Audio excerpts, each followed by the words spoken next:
बेटा ऐसा आप लोगों के साथ भी होता होगा कि जब आप क्वेश्चंस की प्रैक्टिस करने बैठते होंगे तो बार बार आप अटक भी जाते होंगे। ऐसा इसलिए होता है क्योंकि हर चैप्टर के अंदर कुछ छोटी छोटी बारीकियां होती हैं और वो बारीकियां हम बार बार भूल जाते हैं। तो मैंने क्या किया है, हर चैप्टर की उन बारीकियों को इकट्ठा किया है और उसके ऊपर बहुत सारी वीडियो शूट की हैं। तो जिस चैप्टर के ऊपर मैं आज बात करने जा रहा हूँ उस चैप्टर का नाम है रेशियो एनालिसिस। तो चलिए उस चैप्टर की सारी बारीकियों को एक बार में समझने का कोशिश करते हैं। Ratio analysis points to remember. बहुत सारी इंपॉर्टेंट बातें हैं। चैप्टर बहुत बड़ा है, तुम्हें पता ही है। टोटल नंबर ऑफ रेशियो इतने सारे हैं भाई, उनके फॉर्मूले भी याद रखने हैं, हर फॉर्मूले की बारीकियां भी याद रखनी है, छोटे छोटे पॉइंट्स हैं जो सब याद रखने हैं। तो सारे पॉइंट्स इकट्ठे किए गए हैं, आओ लपेटते हैं जरा। हाँ जी, टोटल कितनी कैटेगरीज? 4। पहली लिक्विडिटी, सॉल्वेंसी, एक्टिविटी और प्रॉफिटेबिलिटी। तो टोटल 4 कैटेगरीज हैं। अच्छा, सबसे बड़ी बात सुनो, हर कैटेगरी का अपना अपना दूसरा नाम भी है। जैसे एक्टिविटी का दूसरा नाम, हाँ इसका दूसरा नाम, इसका दूसरा नाम, तो सबके दूसरे नाम भी है। आपको ये भी याद रखना है और आपको ये भी याद रखना है कि किसके अंदर कितने और कौन कौन से रेशियो हैं। ठीक है ना। चलिए जरा बात करते हैं। सबसे पहले तो पहली टाइप क्या है हमारी? Liquidity ratio. लिक्विडिटी रेशियो का दूसरा नाम शॉर्ट टर्म सॉल्वेंसी रेशियो। अब ये रेशियो किस काम आते हैं? किस काम आते हैं? To check short term repayment capacity of a business, कि एक बिजनेस उन लोगों को, किन लोगों को? इन लोगों को पैसे देने के लिए कितना स्ट्रांग है, कितना कैपेबल है। ठीक है ना, क्योंकि ये वो लोग हैं जिनको हमसे पैसे जल्दी लेने हैं। ठीक है ना, तो इनके लिए ये वाले रेशियो काम आते हैं। ठीक है ना। आइए जरा, तो 2 रेशियो हैं, करंट रेशियो और क्विक रेशियो। आइए जरा, हाँ लिक्विडिटी रेशियो जिसका दूसरा नाम शॉर्ट टर्म सॉल्वेंसी, पहला रेशियो करंट रेशियो, दूसरा नाम वर्किंग कैपिटल रेशियो। किससे मिक्स नहीं करना है?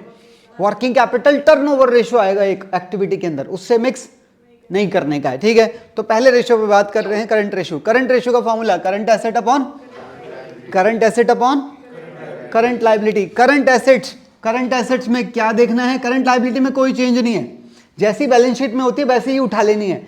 करंट एसेट्स के अंदर 2 चीजों का ख्याल करना है। इन्वेंट्री के अंदर loose tools, spare parts, consumable type के आइटम्स को इंक्लूड बैलेंस शीट में तो रहते हैं, पर रेशियो निकालते टाइम पर करंट एसेट्स में से हटा देते हैं हम। ठीक है, और बेटा इसके अंदर से आपको provision for bad and doubtful debts को हटा देना है। बात समझ आ गई है? सिर्फ 2 चीजों का ख्याल करना है। उसके अलावा इस रेशियो के बारे में आपने एक बात और ध्यान रखनी है, 2:1 इज द आइडियल रेशियो। ठीक है ना। अच्छा, कोई भी रेशियो हो, मैक्सिमम रेशियोज की मैं अगर बात करूं, बहुत ज्यादा हाई या बहुत ज्यादा लो, दोनों ही बेकार होते हैं। ठीक है ना। हर रेशियो में एक आइडियल रेशियो होना आपका बहुत जरूरी है। प्रॉफिट के रेशियोज की मैं बात करूं तो वो जितने हाई हो उतने बढ़िया है। प्रॉफिट है यार, वो जितना हाई होगा उतना अच्छा माना जाता है। ठीक है ना। चलिए जरा, तो इसमें कोई और ऐसी बात नहीं है जो याद रखने वाली है। हाँ, एक आपने ये ख्याल करना है, रेशियो अगर हाई होगा क्या फायदा है, क्या नुकसान है, दोनों बातें लिखी हुई हैं। रेशियो अगर लो होगा तो उसका भी एक फायदा है और उसका एक नुकसान भी है। हर चीज का एक एडवांटेज और एक डिसएडवांटेज दोनों होती हैं, तो वो दोनों आपको पता होना चाहिए हर रेशियो के बारे में। क्लियर है? आगे चलते हैं। अगला रेशियो क्विक रेशियो, दूसरा नाम लिक्विड रेशियो, तीसरा नाम एसिड टेस्ट रेशियो। आपको तीनों नाम पता होने चाहिए। चलिए जरा, इसके अंदर आपने क्या करना है, पिछले रेशियो में हमने क्या ली थी? Current asset. करंट एसेट्स को याद रखने का शॉर्टकट मैंने बता रखा है, CITCSO, ये शॉर्ट फॉर्म है, CITCSO, उसी से आपने निकालना है। सी का मतलब करंट इन्वेस्टमेंट। ढूंढो कहां पर है करंट इन्वेस्टमेंट आपकी, ये रही, उसी का दूसरा नाम है, ये रहा, सी हो गया। I inventory, CIT, C cash and cash equivalent, S short term loans and other incomes. ठीक है, अदर करंट एसेट्स हमारी यहां पर आ गई। तो ये है हमारी सारी करंट एसेट्स। पर करंट एसेट्स की जरूरत होती है पिछले रेशियो में। इसमें हमें क्या चाहिए? Quick assets. तो आपको सिर्फ कौन कौन सी 2 चीजों को इंक्लूड ही नहीं करना है, एक इन्वेंट्री को और एक अपने प्रीपेड को, इन दो चीजों को इंक्लूड ही नहीं करना है। मतलब पिछले रेशियो में जो करंट एसेट आपने ली थी उसमें से दो चीजें बिल्कुल ही हटा देनी है, इन्वेंट्री हटा देना है और प्रीपेड हटा देना है, ठीक है ना।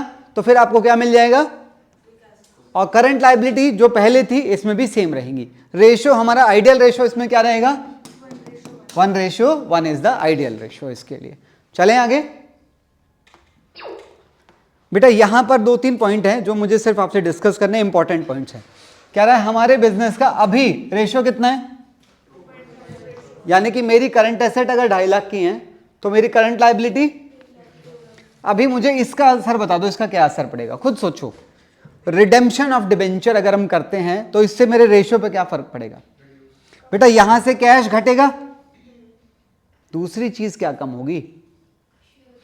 कुछ बच्चे कहते हैं इसके अंदर कमी आएगी, इसके अंदर कमी नहीं आएगी, क्योंकि डिबेंचर अपने आखिरी साल में, ईयर ऑफ रिडेम्पशन जो होता है हमारा, उस साल में डिबेंचर इसके अंदर आ जाएंगे, तो यहीं पर ही माइनस होगा। अच्छा इसका क्या ट्रीटमेंट होगा, आपको मैं बता दूं, डिबेंचर और टर्म लोन दोनों के अंदर टाइम पीरियड फिक्स होता है। जैसे इसमें भी हमें बताना होता है कि हम पैसे कब लौटाएंगे, कंपनी पैसे कब लौटाएगी, इसमें भी टाइम पीरियड फिक्स होता है। तो जब आपको पता है टाइम पीरियड फिक्स है तो ये वाला टर्म लोन भी शुरुआत में यहां नजर आएगा, आखिरी साल में ये भी यहां नजर आएगा, तो दोनों का ही असर क्या पड़ेगा, इसमें दोनों में माइनस होगा।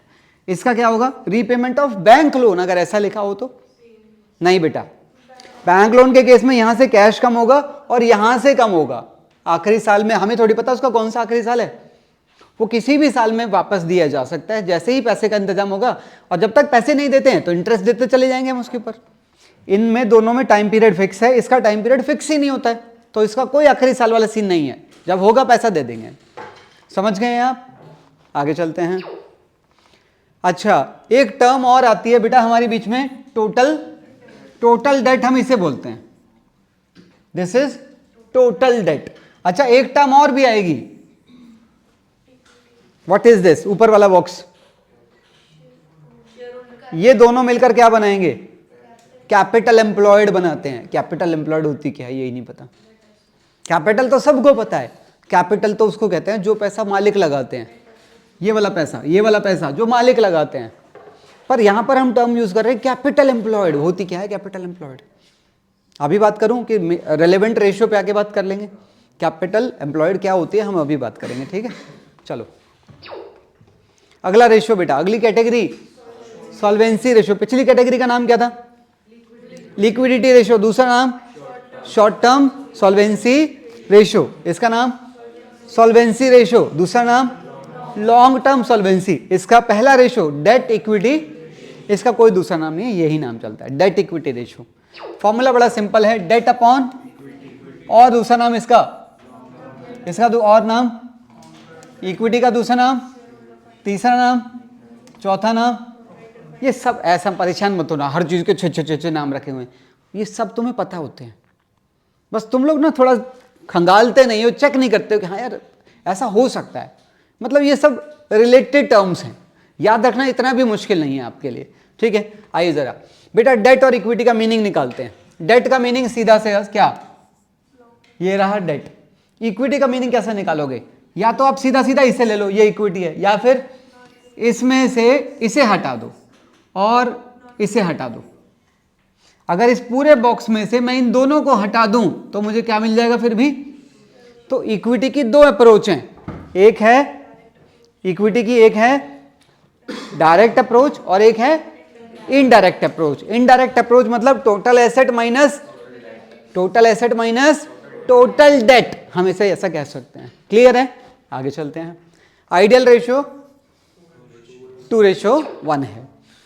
अच्छा ये कुछ इंपॉर्टेंट रेलेवेंट फॉर्मूलाज हैं जो खुद बन जाते हैं, बनाने नहीं पड़ते, खुद बन जाते हैं। देखो नॉन करंट एसेट्स यानी कि, और करंट एसेट क्या हो गया, अच्छा ये क्या होते हैं हमारे, जिसके अंदर करंट और नॉन करंट दोनों आते हैं। टोटल एसेट को मैंने टोटल एसेट ही लिखा, इसको मैंने क्या कर दिया करंट और, अच्छा फिर मैंने टोटल को तोड़ दिया नॉन करंट, और फिर ये दो ऊपर वाली चीजें भी नीचे उतर आई। फिर नीचे जब आ गया तो देखो ये क्या बन गई, दोनों चीजें ये दोनों वर्किंग कैपिटल, मतलब ये चार चार रिलेशंस हैं जो क्वेश्चन करते टाइम पर आपको ध्यान रखने हैं, और कुछ भी ध्यान नहीं रखना। मैं सच बताऊं, सिर्फ ये बैलेंस शीट आपको पता होनी चाहिए, और ये तुम्हें पता है। अगर तुम्हें ये बैलेंस शीट के हेड्स क्लियर हैं तो तुम कोई भी फॉर्मूला क्रिएट कर लोगे बड़े आराम से, ठीक है ना। आओ, हाँ जी, डेट इक्विटी रेशियो हमारा हो चुका है। डेट बाय, हाँ, इक्विटी बाय डायरेक्ट और इक्विटी बाय, एक क्वेश्चन है यहां पर, इस क्वेश्चन के अंदर मुझे डेट की और इक्विटी की वैल्यू बताओ। डेट, यही डेट है, ये दोनों के दोनों लोन है। इक्विटी कैसे निकालूं? शेयर कैपिटल और इसका वो इंक्लूड, क्योंकि ये ऑलरेडी इसके अंदर इंक्लूडेड है, दोबारा इंक्लूड। इस तरह की चीजें हमें और कहां मिलेंगी जहां पर फालतू आइटम दे देगा, फालतू, जिसको इग्नोर करना होगा, ऐसा और कहां हो सकता है?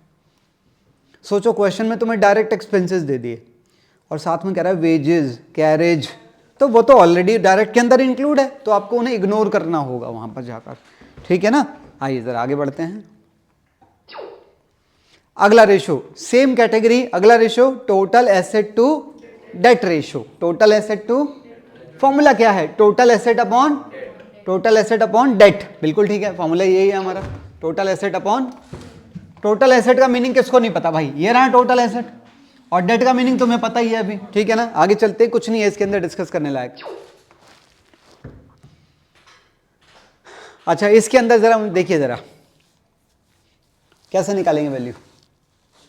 देखो यहां पर भी क्या दे रखा है और नीचे क्या कह रहा है, तो बेटा इसकी वैल्यू तो इसके अंदर है पहले से, तो आपने इसे इग्नोर करना होगा, ठीक है।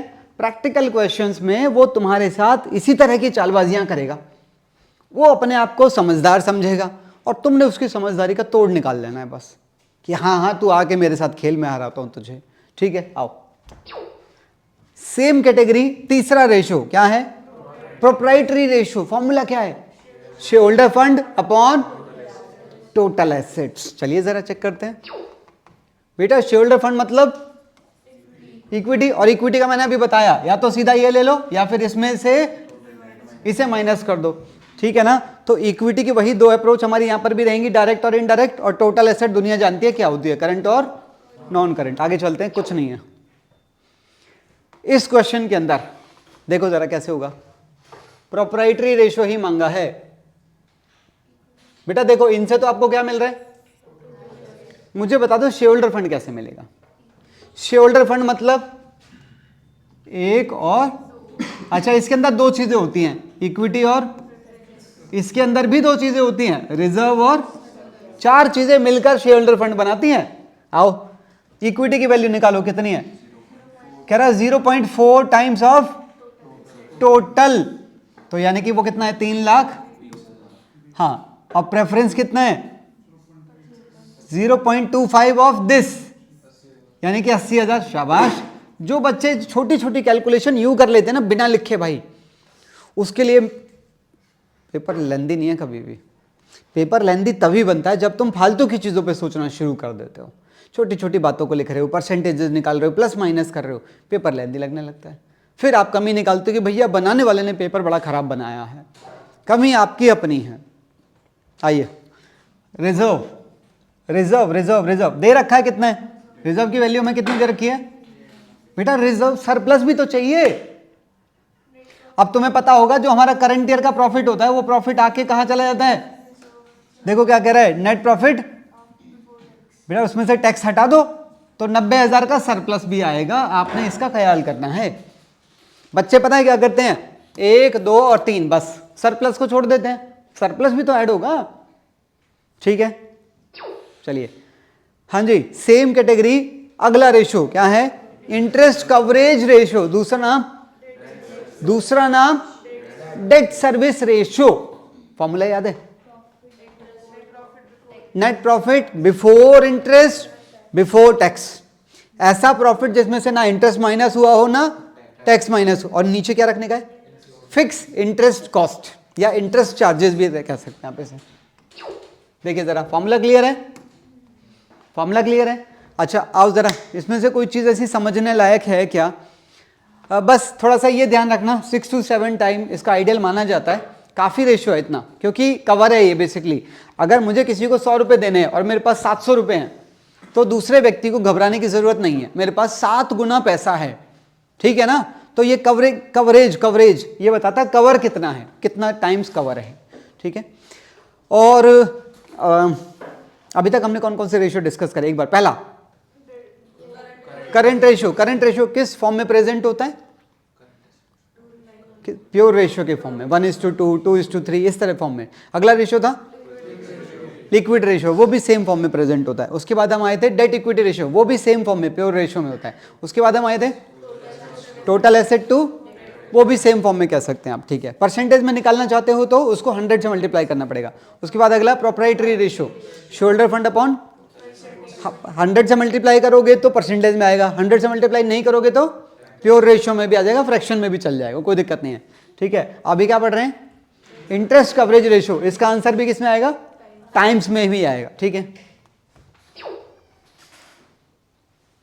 अच्छा, इस क्वेश्चन के अंदर आओ, देखो क्या दे रखा है, नेट प्रॉफिट कह रहा है आफ्टर इंटरेस्ट एंड टैक्स दे रहा हूं, यानी कि हमें वो ये वाला दे रहा है। अब मुझे पहले कहां पहुंचना है, और कह रहा है टैक्स कितना है बेटा। अगर टैक्स 20 है, इसका मतलब ये कितना है, तो देखो मैं इस पर जाने के लिए क्या कर रहा हूं, देखो ब्रैकेट इसके अंदर, अगर यहां पर 60 होता तो ये यहां पर 40 से डिवाइड होकर 100 से मल्टीप्लाई हो रहा होता। ऐसा करने पर मैं कहां पहुंच जाऊंगा, प्रॉफिट। फिर मुझे इसके अंदर क्या जोड़ना पड़ेगा, इंटरेस्ट का खर्चा जोड़ना पड़ेगा। तो इंटरेस्ट ऐड करते ही मैं कहां पहुंच जाऊंगा, प्रॉफिट बिफोर इंटरेस्ट एंड, यानी कि मुझे मेरा न्यूमरेटर मिल जाएगा। और वही इंटरेस्ट का खर्चा है जो है, यही मेरा क्या बन जाएगा, यही मेरा डिनोमिनेटर भी बन जाएगा, मेरा फॉर्मूला कंप्लीट हो जाएगा। चलें आगे, आइए। हाँ जी, सेम कैटेगरी, अगला ratio debt to capital employed, जिसके बारे में मैंने बोला था, एक बार अब बात करते हैं। लो बेटा, कैपिटल एम्प्लॉयड मैंने बताया था किसको कहते हैं, this is called capital employed. पर क्यों कहते हैं इसको कैपिटल एम्प्लॉयड भाई, सवाल यही था। कैपिटल क्या होता है आपके शब्दों में, पैसा, मत बोलो पैसा कौन सा, मालिकों का, यानी कि अपना पैसा, परायों का पैसा नहीं, अपना पैसा। मुझे बताओ ये क्या है, ये तो बाहर का पैसा है। बाहर से पैसा हम क्यों लेते हैं, बाहर से पैसा क्यों लेते हैं, बिल्कुल जब जरूरत होती है। एक बच्चा कह रहा था एक बार, कह रहा है क्योंकि वो सस्ता होता है। अरे भाई फ्री थोड़ी होता है, फ्री का है क्या, अगर फ्री का है तो मैं अपनी अगली 10 जनरेशन के लिए आज ही लेने के लिए तैयार हूं, दे दो जितना है दे दो। नहीं है ना फ्री का, फ्री का तो नहीं है ना, कॉस्ट होती है, मैंने माना इंटरेस्ट बहुत लिमिटेड होता है पर देना तो पड़ता है। तो बाहर से पैसा हम इसलिए नहीं उठाते कि वो सस्ता है, हम इसलिए उठाते हैं क्योंकि उसकी हमें ज़रूरत होगी। और ज़रूरत आपको पता है कब होती है, जब आपका अपना पैसा कम है, तभी तो आप बाहर से उठाते हो पैसे को। समझ रहे हो मेरी बात को। इसीलिए इस पूरे को क्या कहते हैं हम, कैपिटल एम्प्लॉयड। कैपिटल एम्प्लॉयड मतलब वो पैसा जो बिजनेस को चलाने के लिए चाहिए। आपके पास अपना है तो अपना लगाओ, अपना नहीं है तो बाहर से लेकर लगाया। समझ रहे मेरी बात को, इसीलिए इसको बोला जाता है कैपिटल एम्प्लॉयड बोला जाता है। क्लियर है मेरी बात। चलिए फॉर्मूला, हाँ जी, debt upon capital employed. Debt का मीनिंग तुम्हें पता ही है, कैपिटल एम्प्लॉयड अभी बताया, पर कैपिटल एम्प्लॉयड के अंदर बारीकियां हैं। आ जाइए जरा यहां पर बेटा। एक तो सीधा सीधा कैपिटल एम्प्लॉयड ये है, आप इसे भी कैपिटल एम्प्लॉयड कह सकते हैं। दूसरा तरीका, आप इसके टोटल में से इसे माइनस कर दो। तो ये दो अप्रोच हैं। अब इसके अंदर जो छोटी चीजों का ध्यान रखना है वो क्या है, सुनो बेटा। अगर आप सीधा सीधा इस बॉक्स को ले रहे हो तो ये वाला बॉक्स यहां पर हमें बता रखा है, पढ़ो। वहां पर भी 2 आइटम है, यहां पर भी 2 ही आइटम है, पर आपने इस नोट का ख्याल करना है। नोट क्या कह रहा है, कह रहा है नॉन ट्रेड इन्वेस्टमेंट और फिक्टिशियस एसेट्स हमें इंक्लूड नहीं करनी है। पर ऐसा क्यों, फिक्टिशियस एसेट्स क्या होती हैं भाई। फिक्टिशियस एसेट बड़े बड़े नुकसान, डेफर्ड रेवेन्यू, एक्सपेंडिचर, एडवर्टीजमेंट का खर्चा, वो बैलेंस शीट में ना इसके अंदर नजर आता है। यहां पर अदर होते हैं ना, अदर, वो हमारी एसेट ही नहीं होती है, पता है। वो सिर्फ खर्चा है जो अभी राइट ऑफ होने से बाकी रह रहा है।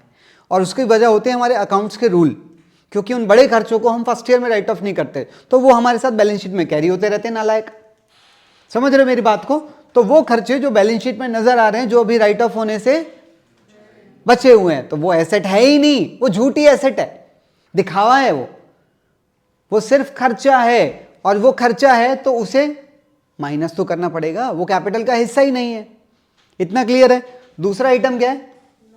Non trade investment. अब इसे समझो, मैं ये कह रहा हूं, अभी मैंने क्या बोला कैपिटल एम्प्लॉयड के लिए? कैपिटल एम्प्लॉयड वो पैसा होता है जो बिजनेस को चलाने के लिए हमें चाहिए। अपना है तो अपना लगाओ, नहीं है तो बाहर से लगाओ। मैं ये कह रहा हूं, मान लो ये मेरा कोचिंग सेंटर है, इस कोचिंग सेंटर को चलाने के लिए मुझे ये स्मार्ट बोर्ड चाहिए था, तो मैंने खरीदा। This is a required asset, हाँ या ना? अब मैं कह रहा हूं मैं अपने कोचिंग सेंटर में रिलायंस कंपनी के शेयर खरीद लूं, कोई लेना देना है? क्यों खरीदी? एक्स्ट्रा इनकम के लिए, मेरे काम से तो कोई लेना देना नहीं है। अच्छा, मैंने उस रिलायंस कंपनी के शेयर खरीद लिए, बताओ वो मेरी बैलेंस शीट में कहां नजर आएंगे पता है? उसके लिए भी तो पैसा ही लगाया होगा, वो पैसा इसी में से तो गया होगा भाई, हाँ या ना? जबकि मेरे बिजनेस के लिए उस इन्वेस्टमेंट की कोई जरूरत, वो किस टाइप की इन्वेस्टमेंट है? वो नॉन ट्रेड इन्वेस्टमेंट, मेरे बिजनेस से, मेरे ट्रेड से उसका कोई लेना देना नहीं है। इसीलिए अगर वो यहां पर ऐसी कोई एसेट हमारी बैठी हुई है जिसका पैसा तुमने इसी में से लगाया होगा, तो उसे भी हटाना पड़ेगा, क्योंकि it is not a part of capital employed. समझ आई बात? तो इसीलिए हमने यहां पर दो चीजें माइनस करनी है, नॉन ट्रेड इन्वेस्टमेंट और fictitious assets. Is it clear? दूसरी अप्रोच पे आ जाइए जरा। पहली अप्रोच मैंने आपको ये वाली बताई, बस आपने इसमें से दो आइटम माइनस करने हैं। दूसरी अप्रोच, टोटल एसेट में से करंट लायबिलिटी माइनस करनी है। हाँ जी, टोटल एसेट माइनस। अब जरा इसमें यहां पर आ जाओ, देखो क्या कह रहा है, वही सेम बातें वो बता रहा है, बस आपने क्या करना है। अच्छा, इसके अंदर आपको पता है क्या क्या होती है? ए, बी और सी। ए, बी और ए के बारे में क्या कह रहा है, बी के बारे में देखो क्या कह रहा है, एक्सेप्ट, कह रहा नॉन ट्रेड नहीं लेनी है। हाँ तो ठीक है, यहां पर भी तो माइनस करवाई थी, तो यहां पे भी कह रहा है उन्हें इंक्लूड मत करना, ठीक है। और ए के बारे में क्या कह रहा है? वैसे तो ठीक है, इसमें तुम अंदर मत जाओ, इतना काफी है जो मैं बता रहा हूं। समझ आ गया है? पक्का याद रहेगा? आइए, अगला टाइप का रेशियो हमारा क्या है? एक्टिविटी रेशियो, दूसरा नाम। तीसरा नाम परफॉर्मेंस रेशियो। इसका पहला हिस्सा इन्वेंट्री टर्नओवर रेशियो। इसका कोई दूसरा नाम है क्या? इन्वेंट्री टर्नओवर रेशियो का कोई दूसरा नाम है क्या? स्टॉक टर्नओवर रेशियो भी कह सकते हैं हम इसे, ठीक है। परेशान मत हो जाना यार, ये क्या पूछ लिया। चलिए बात करते हैं। Formula, cost of goods sold upon, क्या इन दोनों में कोई सिमिलरिटी है? क्या इन दोनों एलिमेंट्स में कोई सिमिलैरिटी है? कोई कुछ तो है इनमें संबंध। इन दोनों में ये भी कॉस्ट प्राइस पे है और ये भी कॉस्ट प्राइस पे है। सोचो, कॉस्ट ऊपर तो लिखा ही है कॉस्ट, ये भी कॉस्ट प्राइस पे तो होता है। हमारा बचा हुआ माल, हमारा जो माल बच जाता है, जिसे हम क्लोजिंग इन्वेंट्री कहते हैं, अगले साल ओपनिंग इन्वेंट्री कहते हैं, तो वो भी कॉस्ट प्राइस पे ही होता है। तो दोनों एलिमेंट कॉस्ट प्राइस पे ही नजर आने चाहिए। अरे एक कॉस्ट प्राइस पे आएगा, दूसरा सेलिंग पे आएगा, तो फिर कैसे उसको आप कंपेयर कर लोगे? कंपैरिजन करने के लिए दोनों का सेम थीम पर होना जरूरी है, ठीक है। अच्छा, इसके अंदर अगर हम बात करें तो बेटा कॉस्ट ऑफ गुड सोल्ड और average inventory. Cost of good sold कैसे निकालना बताया था, याद हो तो? हाँ, ये थे 11th वाले तीन फॉर्मूले, एज पर क्लास 11th और as per 12th। Cost of material consumed, purchase of stock in trade, plus change in inventory और प्लस डायरेक्ट एक्सपेंसेस, ठीक है। अच्छा, एवरेज इन्वेंट्री निकलता है ओपनिंग प्लस क्लोजिंग बाय 2 से निकलता है। इसके बारे में कुछ बेसिक बातें हो रही हैं। ये बेसिक बातें ऐसा नहीं है तुम्हें पता नहीं है, तुम्हें सब पता है ये बातें। मैंने यहां पर ये सब बातें क्यों लिखी है मैं ये भी बता देता हूं। होता क्या है, जब तुम प्रैक्टिकल क्वेश्चन करने के लिए बैठते हो ना, तो प्रैक्टिकल क्वेश्चन करते टाइम पर कभी कभी कुछ क्वेश्चंस में ना कुछ अजम्पशंस ले लेके अपने आप कर देता है क्वेश्चन सॉल्व। होता ही नहीं होता है यार, हमने तो ये पढ़ा था, ये तो इसको ऐसे करके चला गया। तो ये वही सारी अजम्पशंस हैं, इसलिए लिखी गई है ताकि तुम्हें ना ढूंढनी पड़े, बस, ठीक है ना। तो आप एक बार रीड करो, हार्डली 20 सेकेंड का काम है,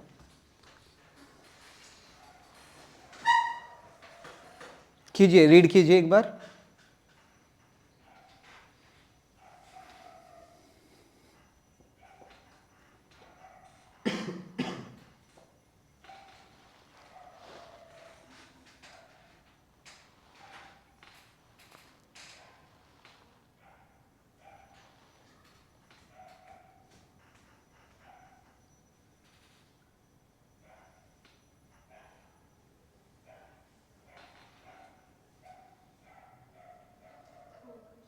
हो गया? चलिए बेटा, अब आपको याद होगा मैंने इसका जो रिजल्ट आता है वो किस फॉर्म में आता है? वो टाइम्स में आता है, बिल्कुल ठीक है।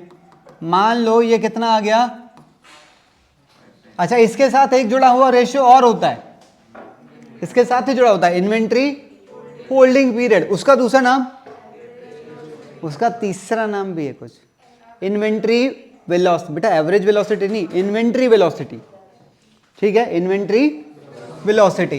तो इसका क्या फॉर्मूला होता है? 365 भी हो सकता है, 12 भी हो सकता है, अपॉन जो ये जो आंसर आया है 5 टाइम्स 6 टाइम। अच्छा इसका आंसर आपको डेज में भी मिल सकता है, मंथ में भी मिल सकता है और वीक में भी मिल सकता है। आप क्या चाहेंगे, ये वाले डेज कम हो के ज्यादा? ज्यादा नहीं। ये किस चीज के डेज है पहले ये सोचो। क्या है? Inventory holding. कितने दिन माल को हमें अपने पास रखना पड़ता है? हम तो चाहेंगे कम से कम हो, कौन, हम तो चाहेंगे माल आ जाए और अभी चला जाए, हाँ या ना? तो हम चाहते हैं ये वाले डेज, और ये तभी कम होंगे जब ये, तो ये रेशो हम हाई देखना पसंद करते हैं ताकि डेज कम आ जाए। क्लियर है? आगे चलते हैं इसके अंदर। और बेटा आपने एक ख्याल और करना है, अगर कभी क्वेश्चन आपको क्या दे दे तो आरएफओ में से आपने रिटर्न माइनस जरूर करनी है। अगर यहीं पर क्वेश्चन क्या लिख रहा है साथ में, तो फिर रिटर्न ऑलरेडी माइनस है। अगर क्वेश्चन दे भी रहा है तो इग्नोर करने का है उसको, ठीक है। एक बात और बताई गई थी इसी चैप्टर के अंदर, बारीकी थी, हाँ सोचो, if closing inventory was 2 times that in the beginning, अगर ऐसा लिखा हो तो ओपनिंग को क्या मानना है? एक्स, तो क्लोजिंग को 2x, x प्लस 2, मैथमेटिक्स चल रहा है, 2x, ठीक है। थर्ड वाला देखो, if closing inventory was 2 time more लिखा है बेटा, x प्लस 3x, यानी कि अगर ओपनिंग x है तो क्लोजिंग 3x है। फोर्थ वाला केस सेम, ओपनिंग x है तो क्लोजिंग 3x है, वो साफ कह रहा है 3 टाइम्स, ठीक है ना। आगे चलते हैं। एक्टिविटी रेशियो का अगला रेशियो क्या है? TR, trade receivable turnover ratio. क्या है इसका फॉर्मूला याद है? ऊपर क्या रहेगा? ऊपर, अरे डेटर्स जब बनते, जब उधार पे माल बेचते हो, ऊपर रहेगा कॉस्ट ऑफ गुड्स सोल्ड, नहीं आएगा net credit sale upon average TR, net credit sale upon, हाँ चलो जरा देखो, नेट क्रेडिट सेल, जिसका दूसरा नाम net credit upon average TR. इसमें आपने जिस बारीकी का ख्याल रखना है वो क्या है मैं आपको बताता हूं बेटा, ये तो आराम से निकल जाएगा, इसमें कुछ नहीं है। इसका पहला पॉइंट, अच्छा आपको पता है इसके अंदर हम क्या करते हैं? ओपनिंग टीआर प्लस में क्लोजिंग टीआर। बेटा इसके अंदर आपने provision for bad and doubtful debts को माइनस नहीं करना है, इग्नोर करना है, क्योंकि प्रोविजन अगर आप इसमें से माइनस करोगे, देखो मैं आपको इसे समझाने की कोशिश करता हूं ऐसा क्यों है, समझो। एक बात बताओ, इसका जो रिजल्ट आएगा वो किस में आएगा?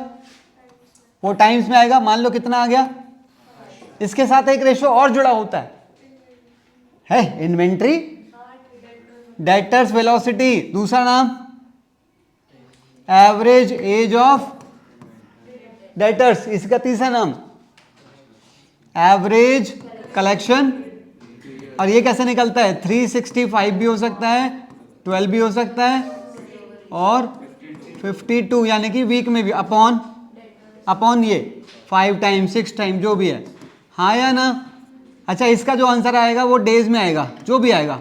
कम चाहोगे कि ज्यादा?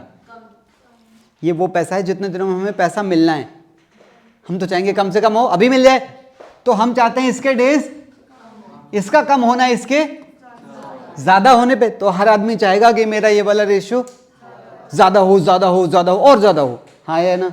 अब सुनो गेम बताता हूं बेटा, इसके अंदर आता है ओपनिंग और बेटा अगर आप इसके अंदर प्रोविजन माइनस करना अलाउ कर दे, अब प्रोविजन की वैल्यू मालिक के अपने हाथ में डिसाइड करना, कितने परसेंट पे मुझे शक है, 10% पे शक है, 2% पे शक है, मालिक कुछ भी बोल सकता है।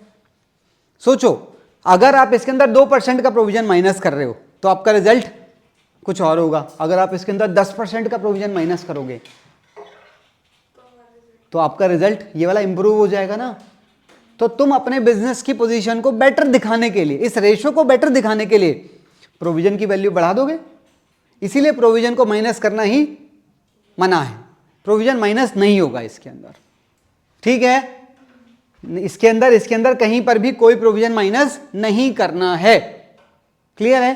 पर प्रोविजन किसी रेशो में माइनस करना अलाउड तो था, किस रेशो में अलाउड था मैं तो भूल गया, तुम बताओ मुझे किस रेशो में। करंट रेशो में, पहले रेशो में, करंट रेशो में डेटर्स में से प्रोविजन माइनस करना अलाउड होता है, जहां तुम इन्वेंट्री में से वो दो चीजें माइनस करते थे, क्या क्या था, prepaid loose tools spare parts minus करते थे इन्वेंट्री में से, वहीं पर हम डेटर्स में से प्रोविजन माइनस करते थे, यहां प्रोविजन माइनस नहीं होगा, ठीक है। आगे चलते हैं बेटा, आपने एक चीज और ख्याल करनी है, जैसे यहां पर आपके ट्रेड रिसीवेबल दे रखे हैं और ये ट्रेड रिसीवेबल का कौन सा बैलेंस है, हाँ जी 1 जनवरी 16 का दे रहा है, ठीक है। अच्छा ट्रेड रिसीवेबल ये क्लोजिंग के दे रखे हैं, तो यही वाले हमारे क्या बन जाएंगे, यहाँ के ओपनिंग, अगले साल के ओपनिंग बन जाएंगे। इस क्वेश्चन में ना 2 साल के कंटेंट है, ठीक है। जैसे यहाँ पर देखो इन्वेंट्री 1 जनवरी का कितना दे रखा है और कह रहा है क्लोजिंग का कितना है, तो यही क्लोजिंग यहाँ ओपनिंग बनकर क्लोजिंग अलग से मिल जाएगा हमें, सही है ना।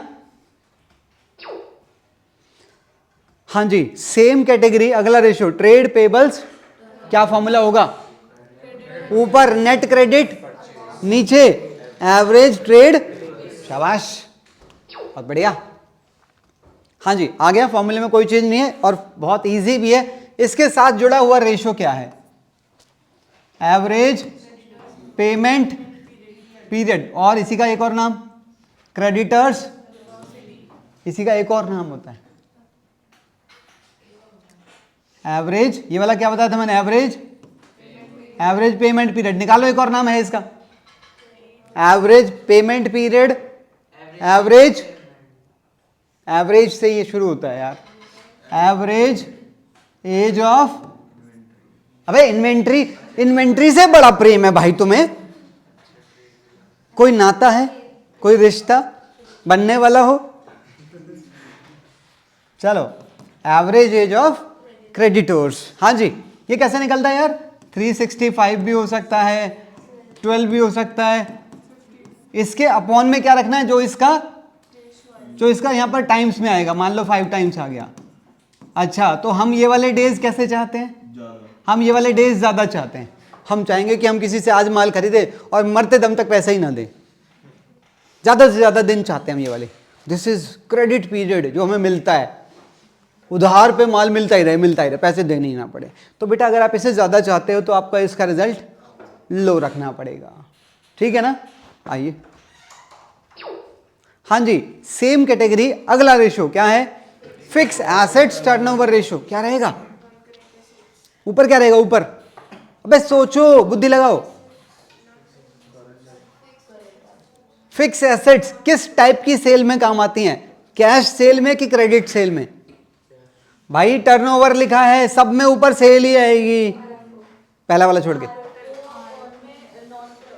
आरएफओ अपॉन, आरएफओ कौन सा, कैश वाला क्रेडिट वाला, दोनों रिटर्न माइनस करके नेट आरएफओ अपॉन क्या, नेट फिक्स एसेट्स, नेट, अब ये नेट फिक्स एसेट्स क्या बला है, जिसमें से डेप्रिसिएशन माइनस हो चुका हो, पिछला सारा डेप्रिसिएशन माइनस हो चुका हो, यानी कि एसेट की रिटर्न डाउन वैल्यू हमें लिखनी पड़ती है नीचे, ठीक है।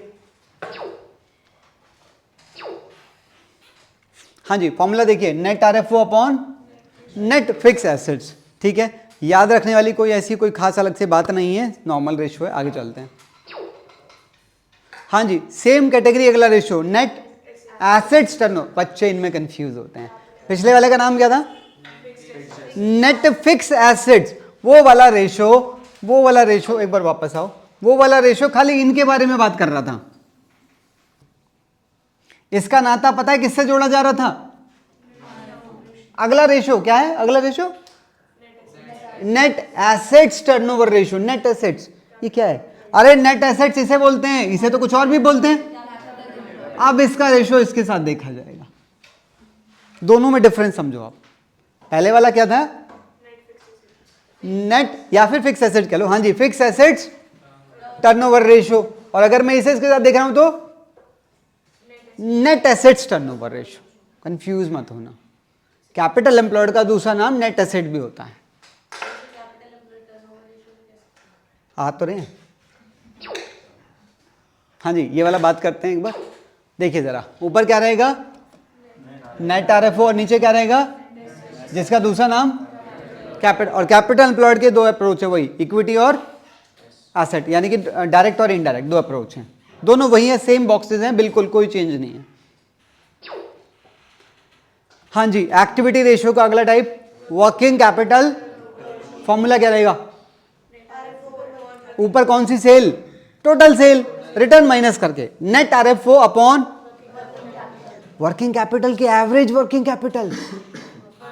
एक ही बात है, वर्किंग कैपिटल पूरे साल लगभग सेम रहती है भाई, पूरे। अबे यार, बिजनेस को चलाने के लिए वर्किंग कैपिटल मतलब cash required to run day to day activities, ठीक है ना। मैं कह रहा हूं वर्किंग कैपिटल जितना पैसा पहले दिन चाहिए उतना ही पैसा डेली चाहिए ना चलाने के लिए। नहीं समझे मेरी बात को? तो वर्किंग कैपिटल ऑलमोस्ट सेम रहती है, कोई बहुत बड़े बदलाव नहीं होते हैं। इसलिए ओपनिंग प्लस क्लोजिंग अपॉन 2 करो या फिर सीधा वर्किंग कैपिटल कह दो, बात एक ही रहने वाली है, ठीक है।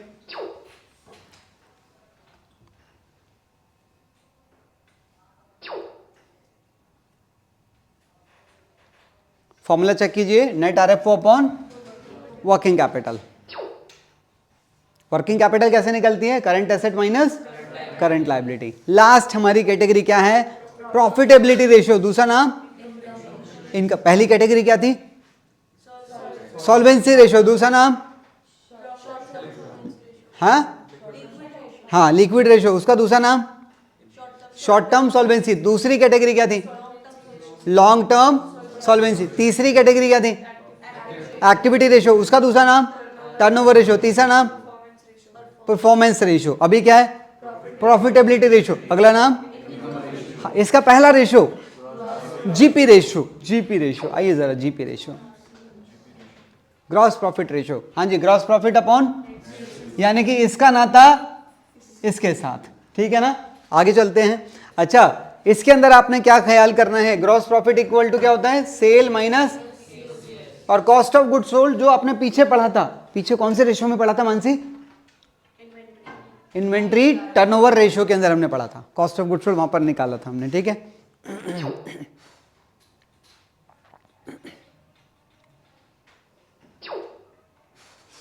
अच्छा, यहां पर देखो क्या लिखा है, ग्रॉस प्रॉफिट कितना है बेटा। अगर ये ना लिखे तो आपने क्या करना है, इसे सेल पे लेना है, सेल के ऊपर।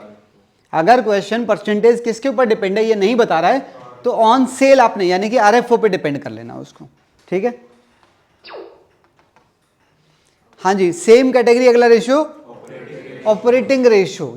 अच्छा, जो इससे पिछला रेशियो था ग्रॉस प्रॉफिट रेशियो, वो हाई होना चाहिए कि लो? हाई। प्रॉफिट का रेशियो है ये वाला? नहीं सर, ये प्रॉफिट का रेशियो ही नहीं है, ये तो कॉस्ट का रेशियो है, ये खर्चे का रेशियो है।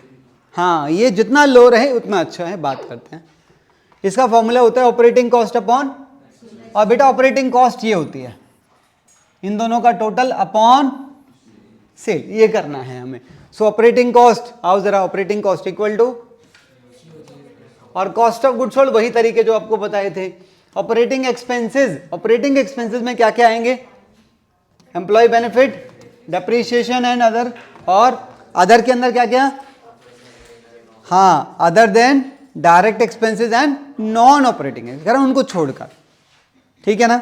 अच्छा, इसी को अगर मैं और एक्सपेंड करूं, हाँ, employ benefit, depreciation and amortisation, other expenses कौन से वाले लेने हैं? कह रहा ऑफिस वाले, एडमिनिस्ट्रेशन, सेलिंग एंड डिस्ट्रीब्यूशन। अगर आप लोग कैश फ्लो का चैप्टर कर चुके हो ना तो फिर तो तुम्हें इसके अंदर डाउट ही नहीं होना चाहिए, बिल्कुल क्लियर होता है, हमें पता होता है ऑपरेटिंग नॉन ऑपरेटिंग, वहां प्लस होता था वहां माइनस होता था, क्यों होता था तुम्हें रीजन पता है। So what is the point, छांटने के लिए कुछ है ही नहीं, तुम्हें पता है क्या ऑपरेटिंग है क्या नॉन ऑपरेटिंग है। हाँ जी, सेम कैटेगरी अगला ratio operating profit ratio. Operating profit ratio ये होता है हमारा, ऑपरेटिंग प्रॉफिट कैसे निकला, जीपी प्लस माइनस, तो बेटा एक तो ये रहा, दूसरा मैं यहां से यहां पर भी तो जा सकता हूं, हाँ तो नेट प्रॉफिट प्लस माइनस आ जाएगा। तो बेटा यहां पर ऑपरेटिंग प्रॉफिट निकालने के लिए दो तरीके हैं, एक तरीका तो यहां से ऐसे आएगा, दूसरा तरीका यहां से ऐसे जाएगा, दोनों से रिजल्ट सेम आएगा, ठीक है ना। और एक आपने इस रिलेशन को याद रखना है, क्या, ऑपरेटिंग प्रॉफिट रेशियो और इन दोनों का टोटल हमेशा 100 आएगा।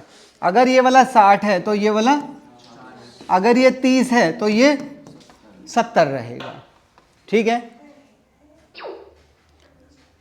सेम कैटेगरी अगला ratio net profit ratio. Net profit ratio क्या मैं कह सकता हूं ये मेरा इस कैटेगरी का लास्ट रेशियो है, प्रॉफिट की टर्म में मेरा ये लास्ट रेशियो है। हालांकि इसके बाद एक रेशियो और आता है रिटर्न ऑन कैपिटल एम्प्लॉयड, पर उसके अंदर प्रॉफिट शब्द नहीं आता है, ठीक है ना, हाँ वही यील्ड ऑन कैपिटल, ठीक है।